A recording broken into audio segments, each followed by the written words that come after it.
चलिए और पूछिए। भारत सरकार द्वारा मलेरिया उन्मूलन करने का लक्ष्य कब तक रखा मलेरिया उन्मूलन करने का लक्ष्य कब तक रखा गया है? कब तक रखा गया है? 2030। 2030 तक मलेरिया उन्मूलन करने का लक्ष्य रखा गया है 2030 तक। चलिए आगे। सभी गांव में ऑप्टिकल फाइबर लगाने का लक्ष्य कब तक रखा सभी गया? गांव में ऑप्टिकल फाइबर लगाने का लक्ष्य कब तक रखा गया है? 2025 तक। ऑप्टिकल फाइबर होता है जैसे आपके यहाँ नेट की सुविधा लगता है ना, वाईफाई की सुविधा। तो पहले सबसे पहले केरल जो है वह शुरुआत किया अपने हर जिला में, हर गांव तक केरल ने बिछा दिया है तार। जैसे बिजली का तार बिकता है ना, उसी तरह केबल वाला तार। ठीक है, बिजली में आपका जो है जो कौन चीज होता है उसको क्या कहते हैं?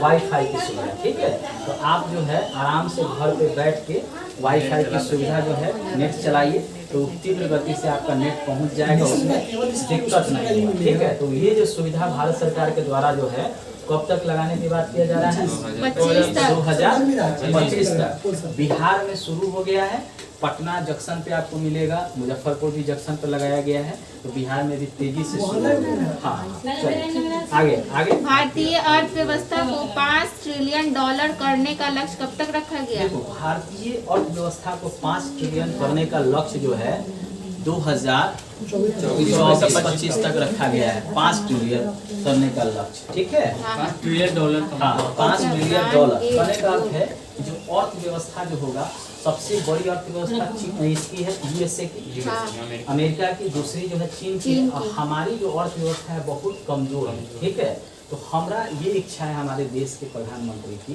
कि हम विश्व में जो देश हैं उनमें हमारी अर्थव्यवस्था जो है कम से कम 5वीं जो है बन जाए। ठीक है, तो उसके लिए $5 ट्रिलियन करने का लक्ष्य रखा गया है। नहीं, दूसरा ठीक। चलिए ब्रॉड गेज रूट पर 100% विद्युतीकरण करने का लक्ष्य कब तक रखा गया? ब्रॉड गेज रूट पर, यानी जो रेलवे वाला जो रूट होता है उसमें बड़ी लाइन, छोटी लाइन, मध्यम लाइन। तो बड़ी लाइन है उसको 100% हम बिजली से चलाएंगे उस ट्रेनों को, उसके ट्रेन के इंजन को। उसका लक्ष्य रखा गया है। कब तक रखा गया है? 2023 तक। पहले जो था ये 2025 तक था, लेकिन अब घटा के मोदी जी इसको 2023 तक रख दिए हैं। और इनका कहना है कि जो बड़ी लाइन है उसको हम पूर्णतः विद्युतीकृत कर देंगे और 2023 तक कहीं भी जो है वह डीजल इंजन से नहीं चलेगा, सभी जगह इलेक्ट्रॉनिक इंजन से चलेगा। ठीक है, आगे पढ़िए।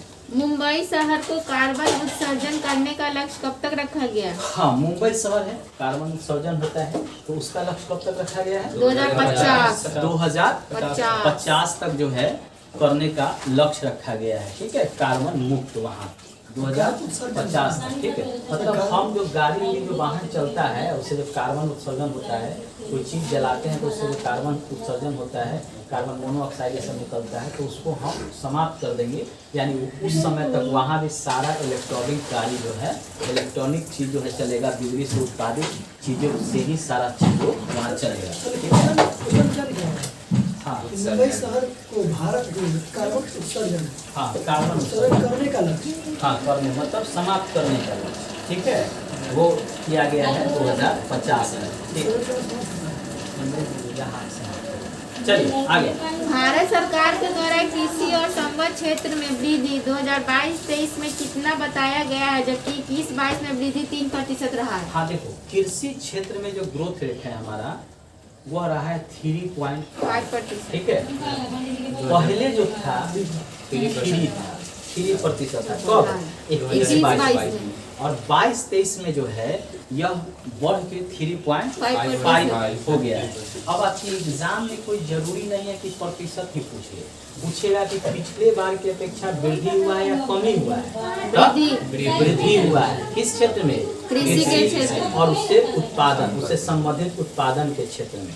ठीक है, अगर ये पूछ ले कि कृषि और उससे संबंधित उत्पादन के क्षेत्र में 2022-23 में कितना रहा है ग्रोथ, तो 3.5 रहा है। 2021-22 में कितना रहा है? 3% रहा है।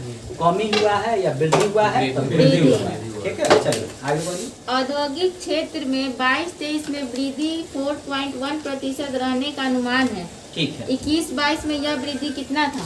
हाँ देखो, औद्योगिक क्षेत्र में जो विकास दर बताया गया है वह 22-23 में कितना रहा है? 4.1%। और वही 21-22 में जो है वह कितना रहा है? 10.3%। अब एक बात बताओ, वृद्धि हुआ है या कमी हुआ है? कमी हुआ है। अब बहुत कमी हुआ है, बहुत 6%। बहुत कमी हुआ है, क्योंकि 22-23 में कितना रहा है? 4.1%। 21-22 में कितना रहा है? 10.3%। यानी बहुत कमी इस बार उद्योग के क्षेत्र में देखा गया, यानी उद्योग के क्षेत्र में गिरावट देखा गया है, घटा हुआ है। ठीक है, तो इस दोनों को याद रखेगा, पूछेगा यहाँ से एग्जाम में। ठीक है, अगला क्वेश्चन। सेवा क्षेत्र में 2022-23 में वृद्धि कितना रहा है, जबकि 21-22 में वृद्धि 8.4 था। देखो 21-22 में जो है सेवा क्षेत्र में वृद्धि जो है कितना रहा है? 8.4%। और 22-23 में कितना रहा है? 9.1। तब सेवा क्षेत्र में वृद्धि हुआ है या कमी हुआ है? वृद्धि हुआ है। सेवा क्षेत्र में वृद्धि हुआ है, कृषि क्षेत्र में वृद्धि हुआ है, उद्योग क्षेत्र में कमी हुआ है, गिरावट देखने को मिला। ठीक है, चलिए अगला क्वेश्चन। भारत दूध उत्पादन में कौन सा स्थान पर है? भारत दूध उत्पादन में पहले स्थान पर। आप पूछे स्टेट में कौन सा राज्य है जो पहले स्थान में है, तो उत्तर प्रदेश। ठीक है, पहले स्थान में स्टेट में पूछे राज्य में, तो उत्तर प्रदेश दूध का उत्पादन सबसे अधिक करता है। अगर पूछे कि विश्व में सबसे ज्यादा दूध कौन उत्पादन करता है, तो भारत करता है। लिख लीजिए, ब्रैकेट में लिख लीजिए उत्तर प्रदेश। ठीक है, यस सर। चलिए हाँ, उत्तर प्रदेश। अगला लिखिए। भारत इस्पात उत्पादन में कौन सा स्थान पर है? हाँ, भारत इस्पात यानी जो कच्चा इस्पात है उसके उत्पादन में कौन सा स्थान रखता है? दूसरा। प्रथम स्थान कौन रखता है? चीन। तो चीन, याद रखिएगा। प्रथम स्थान कौन सा? चीन। दूसरा स्थान कौन सा? भारत। चलिए आगे। मोबाइल फोन उत्पादन में भारत कौन सा स्थान रखता है? देखिए, मोबाइल फोन उत्पादन में भी भारत दूसरा स्थान रखता है और पहला स्थान चीन ही रखता है। ठीक है, आगे चलिए। भारत वैक्सीन उत्पादन में कौन सा स्थान रखता है? देखो, भारत वैक्सीन उत्पादन में जो है तरह तरह का वैक्सीन, खाली कोरोना ही नहीं, कोरोना से संबंधित ही नहीं, एड्स से, टीबी से, बहुत सारा जो बीमारी है उसमें भी वैक्सीन उपयोग होता है। ठीक है, बच्चों को हो जाता है बहुत सा बीमारी, उसमें भी वैक्सीन उत्पादन होता है, वैक्सीन का उपयोग होता है। तो सब में भारत का जो है वह स्थान हो गया है पहला स्थान पहले चीन का था, लेकिन अब चेंज हो गया है। अब जो है भारत जो है उसमें प्रथम स्थान पे आ गया है। ठीक है, अब भारत जो है वैक्सीन का उपयोग केवल भारत में ही नहीं करता है, जो कम विकसित देश है या विकासशील देश है, जैसे अफ्रीका में बहुत सारे देश है, यूरोप में भी है, आपका दक्षिण अमेरिका में भी है, और छोटे छोटे एशिया में भी है, तो वहाँ भी वैक्सीन का सप्लाई जो है भारत करता है, बेचता है। ठीक है, चलिए। भारत अंडा उत्पादन में कौन सा स्थान रखता है? भारत अंडा उत्पादन में जो है कौन सा स्थान रखता है? तीसरा। भारत अंडा उत्पादन में तीसरा स्थान रखता है। ठीक है, चलिए अगला question. Bharat railway Bharat automobile में कौन सा स्थान रखता है? कौन सा स्थान रखता है ऑटोमोबाइल में? तीसरा। ठीक है, ऑटोमोबाइल में भी भारत जो है तीसरा स्थान रखता है। चलिए आगे। भारत रेलवे नेटवर्क में कौन सा स्थान रखता है? हाँ देखो, भारत रेलवे नेटवर्क में चौथा स्थान रखता है। पहला स्थान कौन सा रखता है? यूएस, अमेरिका का पहला स्थान है, और भारत का जो है चौथा स्थान हो गया है। इसमें रेलवे नेटवर्क में। ठीक है, आगे पढ़िए। भारत मांस उत्पादन में कौन सा स्थान रखता है? और देखो, भारत जो है मांस उत्पादन में कौन सा स्थान रखता है? आठवां भारत मांस उत्पादन में रखता है। ठीक है, पहला जो है अर्जेंटीना है। चलिए अमेरिका है, यूएसए। चलिए। आरबीआई के अनुसार भारत का विकास दर 2023 में कितना रहने का अनुमान है? आरबीआई के अनुसार यानी रिजर्व बैंक ऑफ इंडिया के अनुसार भारत का जो है विकास दर 2023 में कितना रहेगा? 6.8% रहेगा।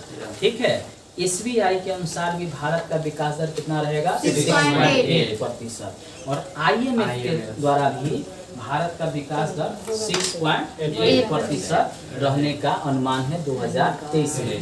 तीनों याद कर लीजिएगा, एग्जाम में यही पूछेगा कि आरबीआई के अनुसार क्या, एसबीआई के अनुसार क्या, आईएमएफ के अनुसार क्या, IMF अंतर्राष्ट्रीय मुद्रा कोष। ठीक है, तो इसके द्वारा भी जो है 6.8%। चलिए आगे। वर्ल्ड बैंक के अनुसार भारत का विकास दर 2023 में कितना रहने का अनुमान है? वर्ल्ड बैंक, ठीक है, विश्व बैंक के अनुसार जो है भारत का विकास दर 2023 में कितना रहने का अनुमान है? 6.9%। 6.9%। 1% नहीं कहेंगे, इसको पॉइंट में कहेंगे, तो 6.9%। ठीक है, चलिए। एडीबी के अनुसार भारत का विकास दर 2023 में कितना रहने का अनुमान है? एडीबी बैंक के द्वारा जो है वह कितना रहने का अनुमान है? 7%। ठीक है, एडीबी का मतलब हाँ, एडीबी बताएंगे, इसके बारे में डिटेल से हम लोग करेंगे बात। ठीक है, चलिए लास्ट में आप बोल दीजिए जो आप बोलते हैं। क्या बोलेंगे? आप लोगों को वीडियो अच्छा लगा तो लाइक कर दीजिएगा और कमेंट भी जरूर करिएगा। इस चैनल को सब्सक्राइब करिए और अपने दोस्तों में शेयर कर दीजिए। धन्यवाद। लाइक भी जरूर। जो लोग देख रहे हैं, लाइक ऐसे 1-2 कीजिए। दिन में हम लाइव भी शुरू करेंगे। ठीक है, किसी भी प्रकार का दिक्कत हो तो आप मेरे कमेंट बॉक्स पर जाइए, कमेंट कीजिए कहाँ पे आपको और जानना है, तो उसमें हम नेक्स्ट वीडियो बनाएंगे तो डिटेल में आपको जरूर बताएंगे। जरूर बताएंगे डिटेल में, दोनों टीचर आगे बैठे। हाँ, ठीक है।